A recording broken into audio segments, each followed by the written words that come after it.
खबरें तफसील से।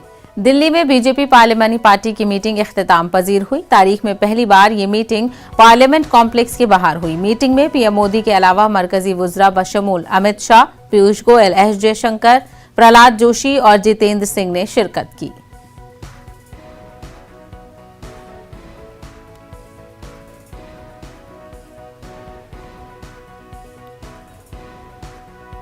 अगर वो माफी मांगते हैं तो जो कुछ भी हुआ देश देख चुका है। The country has witnessed it. इसमें पूरा अभी भी सोशल मीडिया पे उन लोगों ने ही सोशल मीडिया पे अपने मोबाइल पे शूटिंग करके डाला है, तो इसलिए सब है, इट इज ऑन रिकॉर्ड। अगर आज भी वो एक्सप्रेस करते हैं कि हम माफी मांगते हैं, अंदर आके माफी मांगते हैं, हम सस्पेंशन विथड्रॉ करने के लिए तैयार है। अरकान पार्लियामेंट की मुअत्तली के मामला तूल पकड़ता जा रहा है। अपोजिशन जमातों के अरकान पार्लियामान ने मुअत्तली के खिलाफ एहतजाज किया। मुअत्तली को वापस लेने के लिए स्पीकर से बात भी की गई है।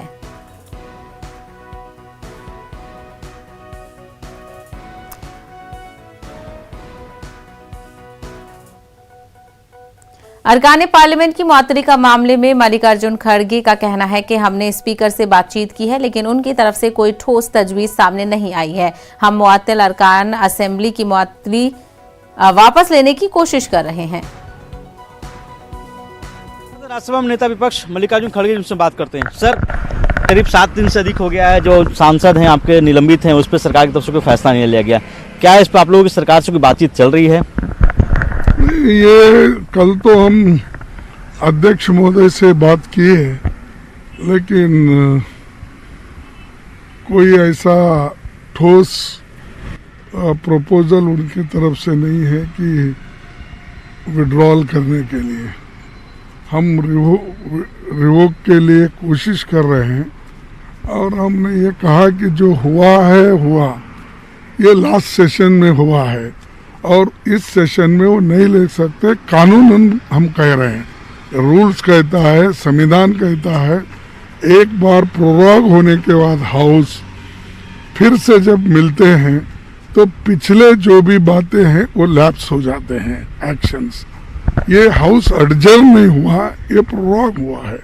तो इसीलिए हम कानून के तहत ये सस्पेंशन इलीगल है, इसको आप वापस लो ये कह रहे हैं, लेकिन सरकार अड़ी है और वो ये चाहते हैं कि बाहर रख के हाउस चला ले और उसी में उनको आनंद मिल रहा है, तो लोग हमको बाहर रखना चाहते हैं, लेकिन हम फाइट करते रहेंगे। आज कौन से मुद्दे उठाएंगे साहब राज्यसभा में? नहीं, आप देखेंगे, अब तो मिल रहे हैं हम 10 बजे, तो मिल के बात करेंगे कौन सा विषय लेना, कैसा लेना। और ये सस्पेंड का इशू है, इसके लिए तो हम लड़ रहे हैं। जो इश्यूज यहाँ पर नहीं उठा रहे, हमने कहा है कि लोकसभा में जनता के सभी विषय वहाँ पर उठाए जाए, जिसको फिर हम यहाँ भी अगर मौका मिला तो पुष्टि करेंगे। बातचीत करने के लिए शुक्रिया। वीडियो जर्नलिस्ट सोनू के साथ Ravi Sisodia, news 18 Delhi. Delhi high court ने पीर के रोज तबलीगी जमात के मामले पर दिल्ली पुलिस को फिर फटकार लगाई है। हाई कोर्ट ने पूछा कि क्या गुज़िश्ता साल तबलीगी जमात के प्रोग्राम में शामिल होने आए जमात के अफराद को घरों और मस्जिदों में ठहराने पर कोई पाबंदी आयद थी। कोर्ट ने कहा कि जमात के लोग जायज वीजे पर एक ऐसे वक्त में मुल्क में दाखिल हुए जब कोविड से मुतालिक कोई पाबंदियां आयद नहीं की गई थी। अदालत ने कहा कि जब अचानक लॉकडाउन लगाया गया तो लोग वहीं फंस गए जहां वो थे। हाई कोर्ट ने इस ज़िम्न में दिल्ली पुलिस को एक हलफनामा दाखिल करने का हुक्म दिया है। मजीद तफसील हासिल करेंगे, हमारे नुमाइंदे सुशील पांडे इस वक्त जुड़ गए हैं। सुशील, कल इस मामले को लेकर समाअत हुई, कब तक हलफनामा दाखिल करने को कहा गया है दिल्ली पुलिस से? जी देखिए, साफ तौर से दिल्ली पुलिस को न केवल कोर्ट ने नोटिस जारी किया है, बल्कि दिल्ली पुलिस से ये पूछा है कि जब इस प्रकार की चीजें हुई थी, यानी कि जब कोरोना लग गया था और सरकार की तरफ से रिस्ट्रिक्शंस लगा दिए गए थे, तो जो लोग अपने देश में थे, तमाम जो तबलीगी जमात से जुड़े हुए लोग जमाती थे, वो किसी के यहाँ शरण लिए, तो क्या सरकार के पास कोई ऐसा आदेश था कि जो लोग तबलीगी जमाती थे उनको शरण देना है, वो कहीं और ना रहें? तो इन तमाम चीजों को लेकर कर जस्टिस मुक्ता गुप्ता ने दिल्ली पुलिस को फटकार भी लगाई है, थोड़ा सा नाराजगी भी जाहिर की है। हालांकि कोर्ट ने दिल्ली पुलिस को नोटिस जारी किया है और ये पूछा है कि आखिर वो बताएं कि क्या सरकार के पास ऐसा कोई आदेश था कि तबलीगी जमात में तमाम जो लोग फंसे हुए हैं उन जमातियों को कोई शरण न दे। दिल्ली पुलिस को फिलहाल 2 हफ्ते का समय दिया है साहिबा हाई कोर्ट ने अपना जवाब दाखिल करने के लिए। देखना बेहद अहम होगा कि इस पूरे मामले को लेकर दिल्ली पुलिस कोर्ट में क्या कुछ अपना जवाब दाखिल करती है, क्योंकि तबलीगी जमात कोरोना को लेकर एक बड़ा विषय बना।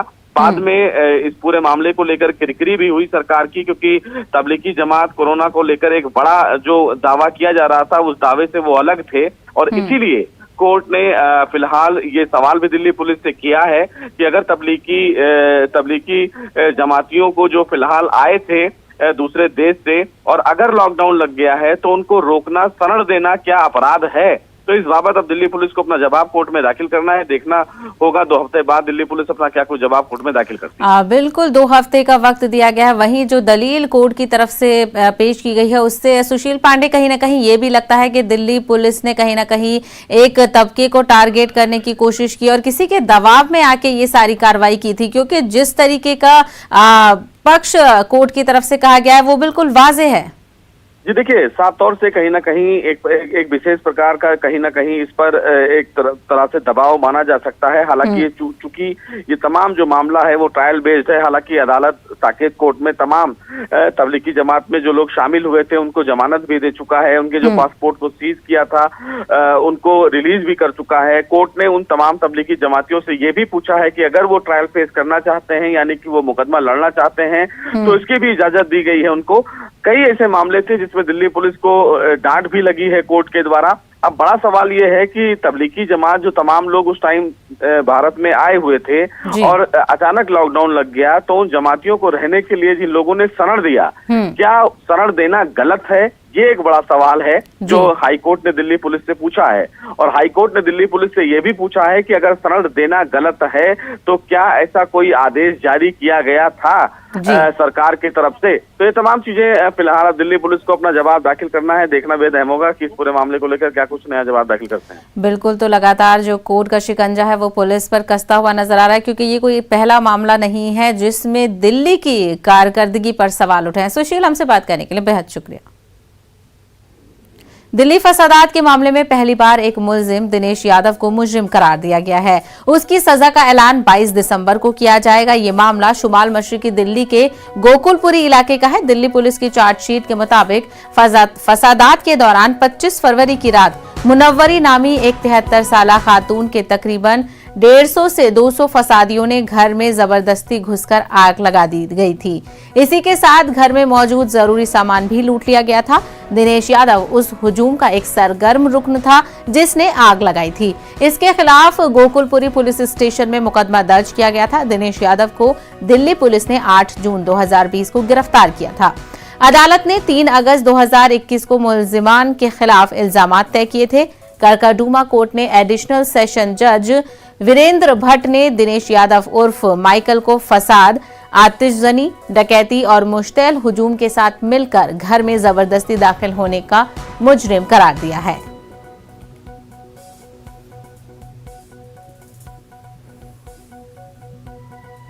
पीएम मोदी आज पूर्वांचल के दौरे पर होंगे। वो गोरखपुर में 3 बड़े प्रोजेक्टों का इफ्तिताह करेंगे। खाद के कारखाने, एम्स और आईसीएमआर मरकज का इफ्तिताह करेंगे। गोरखपुर फर्टिलाइजर प्लांट 8,603 करोड़ की लागत से बनाया गया है। ये फर्टिलाइजर प्लांट हर रोज 3,850 मैट्रिक टन यूरिया की पैदावार करेगा। साथ ही पूर्वांचल को पहले एम्स का तोहफा भी मिलेगा। अब इन 2 बड़े प्रोजेक्टों के साथ गोरखपुर में आईसीएमआर सेंटर भी आवाम के लिए वक्फ करेंगे।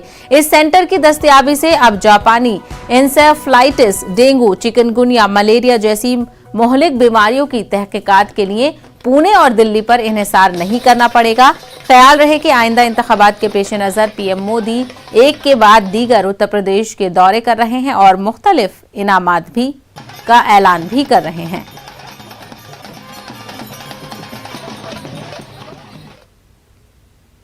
एक तरफ पीएम मोदी गोरखपुर में होंगे तो दूसरी तरफ मेरठ में समाजवादी पार्टी और आरएलडी की एक मुश्तरका रैली होने वाली है। इस रैली को संयुक्त परिवर्तन संदेश रैली का नाम दिया गया है। दोपहर 12 बजे से मेरठ के दभुतवा में रैली का इनेकाद होगा। रैली में एसपी सदर अखिलेश यादव और आरएलडी सरबराह जयंत चौधरी एक साथ पहुंचेंगे। इस रैली में दोनों पार्टियों के दरमियान इत्तेहाद और सीटों की तकसीम का बाकायदा ऐलान किया जाएगा।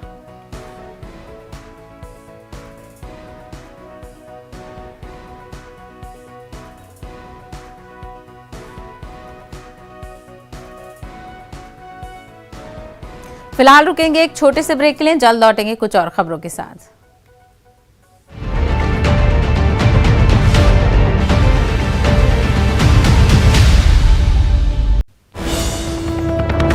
तो इस वक्त की बड़ी खबर आपको बता दें, राज्यसभा में अपोजिशन जमातों की नारेबाजी। दोपहर 2 बजे तक के लिए कार्रवाई को मुलतवी किया गया। तो अपोजिशन लगातार हंगामा आराई करती जा रही है कई मामलों को लेकर, चाहे वो बेरोजगारी हो, महंगाई हो, नागालैंड में फायरिंग का मामला हो या फिर राज्यसभा के 12 अरकान की मुअत्तली का मामला हो। उसको लेकर अपोजिशन जमातें लगातार ऐवान में नारेबाजी कर रही हैं। ऐवान की कार्रवाई में बार बार रुकना पड़ रहा है, जिसके नतीजे में कार्रवाई को मुलतवी किया जाता है। और आज भी आपको बता दें कि राज्यसभा की कार्रवाई को 2 बजे तक के लिए मुलतवी कर दिया गया है। तो लगातार अपोजिशन का हंगामा जारी है, ऐवानों की कार्रवाई में रुकना पड़ रहा है। कई मामलों को लेकर अपोजिशन हुकूमत पर बरहम नजर आ रही है। तो वहीं आपको बताएं तो राज्यसभा की कार्रवाई को 2 बजे तक के लिए मुलतवी कर दिया गया है।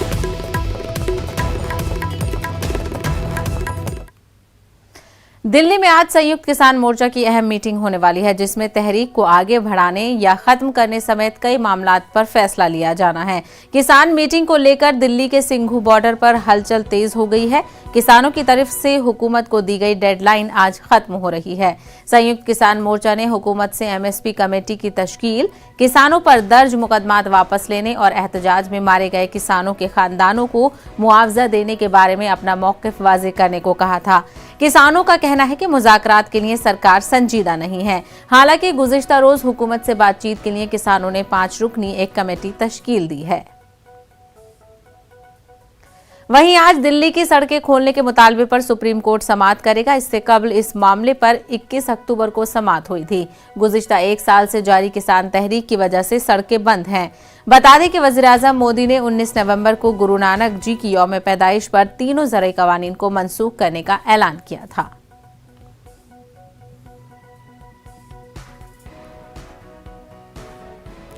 अरविंद केजरीवाल ने पंजाब के सीएम पर बदउनवानी का इल्जाम लगाया है। केजरीवाल ने कहा कि पंजाब में गैरकानूनी तरीके से रेत निकालने का काम चल रहा है। जाहिर है उसमें सीएम से लेकर एमएलए तक सभी शामिल हैं। अगर पंजाब में आम आदमी की सरकार बनती है तो पैसा खवातीन के लिए खर्च किया जाएगा। अवैध रेता माइनिंग होते हुए पाया गया है। जाहिर तौर पे मुख्यमंत्री के अपने हलके के अंदर अवैध माइनिंग अगर हो रही है तो ऐसा तो सोच पाना मुश्किल है कि उन्हें पता नहीं होगा।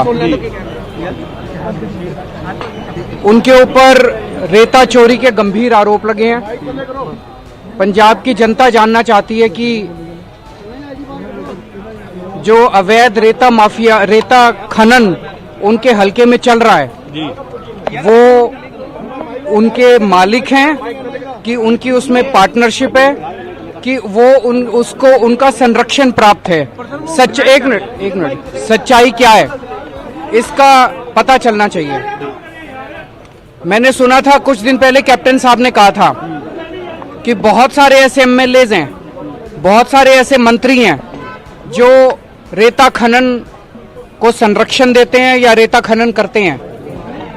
जितने बड़े स्तर के ऊपर अवैध रूप से रेता खनन चल रहा है पंजाब के अंदर, अगर इतने ऊंचे स्तर के लोग इसमें शामिल होंगे, मंत्री, मुख्यमंत्री, अगर ऐसे उनके ऊपर आरोप लगेंगे तो फिर जनता कहां जाएगी, विकास कैसे होगा?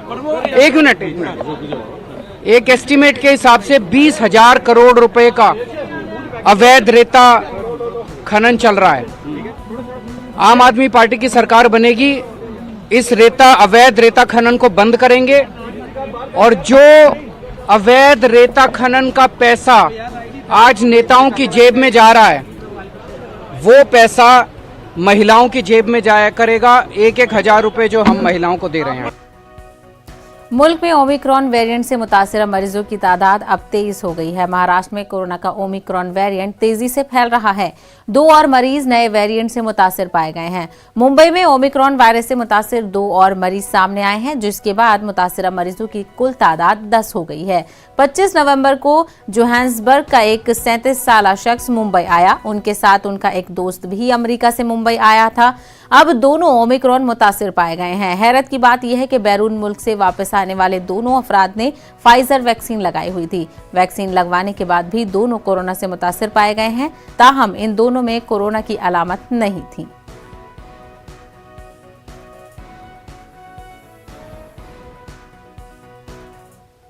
मुल्क में कोरोना के 6,822 नए मामले दर्ज किए गए हैं। गुज़िश्ता 558 दिनों में ये सबसे कम तादाद है। 24 घंटों के दौरान 10,004 अफराद सेहतियाब हुए हैं। वहीं 24 घंटों के दौरान 220 अफराद कोरोना से फौत हुए हैं।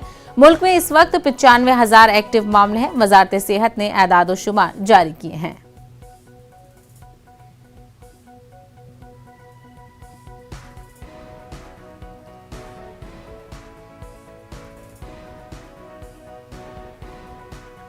आंध्र प्रदेश के 11वीं पीआरसी को फौरी तौर पर नाफिज करने का मुतालबा करते हुए आज से मुलाजमीन एहतजाज पर जा रहे हैं। मुख्तलिफ महकमों के मुलाजमीन काले बैचों के साथ ड्यूटी पर हाजिर रहेंगे। पहले ही मुलाजमीन ने सीएस को 1 दिसंबर को 1 माह का एहतजाजी नोटिस दिया था।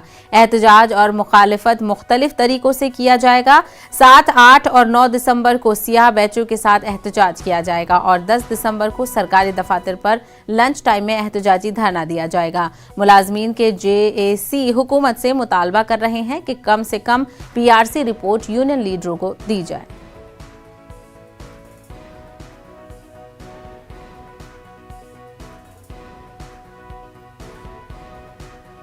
बाइडेन इंतजामिया ने बीजिंग ओलंपिक्स 2022 के सिफारती बाइकआउट का ऐलान किया है। अमरीकी हुकूमती ओहदेदार बीजिंग में आइंदा साल होने वाले सरमाई मुकाबलों में शिरकत नहीं करेंगे, जबकि अमरीका की जानिब से एथलीट्स की टीम को ओलंपिक मुकाबलों में शिरकत की इजाजत होगी। चीन की तरफ से इंसानी हुकूक की खिलाफ वर्जियों के रिकॉर्ड और मुसलमान अकलियतों की नस्लकुशी को सामने रखते हुए ओलंपिक मुकाबलों के सिफारती बाइकआउट का फैसला किया गया है। बाइडेन इंतजामिया पर मुकाबलों में अदम शिरकत के लिए इंसानी हुकूक के सरगर्म कारकुनों और अरकान कांग्रेस की जानिब से मुसलसल दबाव रहा है।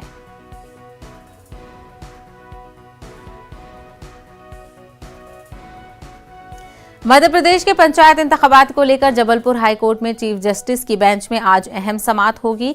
4 दिसंबर को स्टेट इलेक्शन कमीशन के जरिए मध्य प्रदेश में 3 मरहलों में ऐलान किए गए पंचायत इंतखाबात के तरीकेकार को जबलपुर हाई कोर्ट में चैलेंज किया गया है। मनमोहन नागर और संदीप पटेल की जानिब से हाई कोर्ट में दायर की गई अर्जी में पंचायत इंतखाबात के तरीकेकार को चैलेंज किया गया है। अर्जी गुजार के जरिए सवाल किया गया है कि आइन की दफा 343 सीडी के तहत रिजर्वेशन पर अमल करना लाजमी है, जबकि सरकार के जरिए 1 साल कब्ल के रिजर्वेशन को छोड़कर 7 साल कब्ल के रिजर्वेशन की बुनियाद पर इंतखाबात करवाया जा रहा है। अर्जी गुजार ने यह भी सवाल किया है कि 2014 के बाद मध्य प्रदेश में जो नया जिला बनाया गया है और 1071 पंचायतें जिनका वजूद 2014 के बाद अमल में आया है, उनका क्या होगा।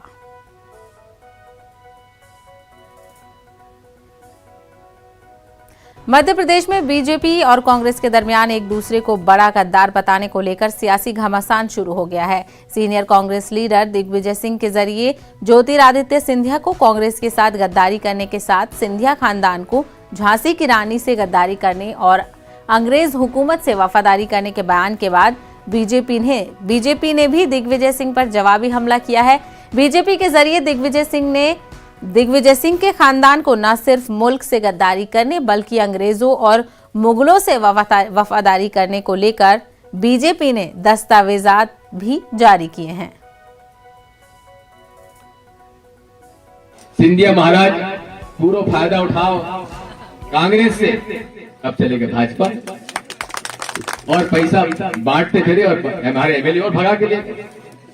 देखो गद्दार जो है इतिहास माफ नहीं करता, जो गद्दारी करता है उसके आने वाली पीढ़ियों याद रखते हैं कि इन्हें गद्दारी की थी।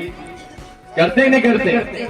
आज भी जब झांसी की रानी की बात आती है तो सिंधिया परिवार की बात आती है कि नहीं आती?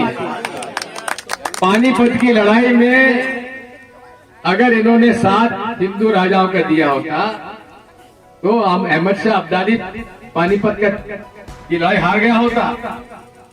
और हमारे महाराज सिंधिया जी ने अगर कांग्रेस से गद्दारी नहीं की होती तो आज भी कमल।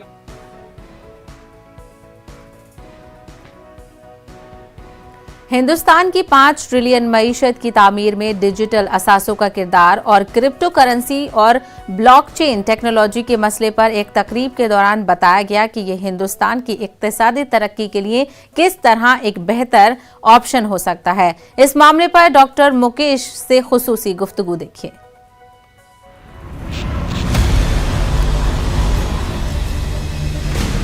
ज़ेड-पे and News 18 Network present crypto की समझ।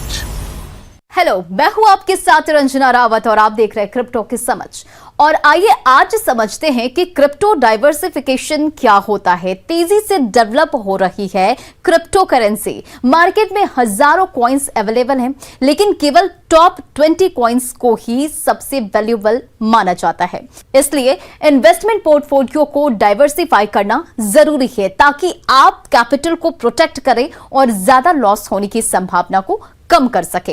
एक बैलेंस्ड पोर्टफोलियो बनाने के लिए अब तक स्टॉक, बॉन्ड, कमोडिटीज जैसे स्पेसिफिक इन्वेस्टमेंट प्रोडक्ट में निवेश होता है जिसमें आपकी जरूरत होती है।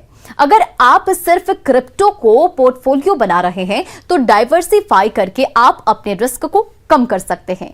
एक अच्छे बैलेंस्ड पोर्टफोलियो के लिए 4 तरह की क्रिप्टो करेंसी कंसीडर आप कर सकते हैं। पहला वो क्रिप्टो करेंसी जिसने क्रिप्टो स्पेस को पॉसिबल बनाया है। दूसरा, सबसे पॉपुलर क्रिप्टो करेंसी आप यूज कर सकते हैं।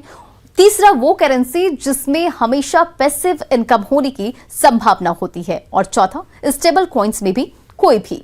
और अब जानिए टॉप 10 क्रिप्टो करेंसी जो आपके पोर्टफोलियो का हिस्सा हो सकती है, और वो है Bitcoin, Litecoin, Ethereum, Cardano, Solana, Binance Coin, Ripple, Dogecoin, Tron और जेड कैश। फिर ऐसे ही रोचक जानकारी लेकर आऊंगी आपके लिए। तब तक के लिए नमस्कार।